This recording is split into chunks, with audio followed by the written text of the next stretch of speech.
मुंबई से आया मेरा दोस्त. मग सकाळी ते आलतं स्टँडवर. मग सकाळी गाडी काढलो आणि पहिला कणी त्याला आणायला गेलतो. मग त्याला कणी कोल्हापूरचा वडापाव लय आवडती. मग पण आल्या कणी त्याला गंगावेशीत कणी वडापाव खायला नेलं. मग तेवढ्यात कणी 7-8 वाजलेले. घरला आल्या कणी आवरून बिवरून दाद्या म्हटला चल गवत्याकडे आपल्याला लगेच जायचं आहे. ह्याला म्हटलं हत्यार घे. हत्यार घेऊन कणी मला मारायचं लागला. शहाणायच म्हटलं गबस. भावा काय नाही. या आपला विषय असा असतो. कोल्हापुरातली पोरं भेटतातच नातकुळा हो. मग दाद्यानं कणी कामाला सुरुवात केली ती. आणि ह्याला कणी मी कांदा सोलायला लावलेला बघा. हे कांदा सोलायला लागल्यावर रडायला लागलं. वय की वय एक 15-20 तर कांदा सोलायला जायचं आणि लगेच रडा लागलायच. हे रडायच्या नादाचं लागलं. हसून हसून मेलो. तेवढ्यात कणी गवत्याचं घर बघा की विषय नॉटमध्ये चिऱ्याचं बांधलेलं मस्तपैकी बांधलेलं. तेवढंच बांधलेलं कणी ओके पण ते बांधलेलं.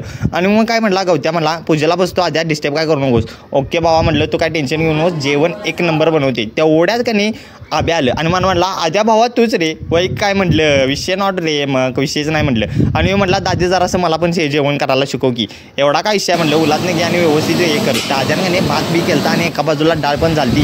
बटाटा भाजी आईशपथ आणि तुपातला शिरा नादच करायचं नाही. आणि ही सगळी आपली फॅमिली आहे हा भावानो. विषय नॉटमध्ये हे आब्या आहे त्यांचं मम्मी पप्पा गवत्यांचं. आणि शेवटी गवत्यानं विषय कसा केला व्यवस्थित जेवण झाले भाऊ. 1 नंबर जेवण झाले सप्लायशी.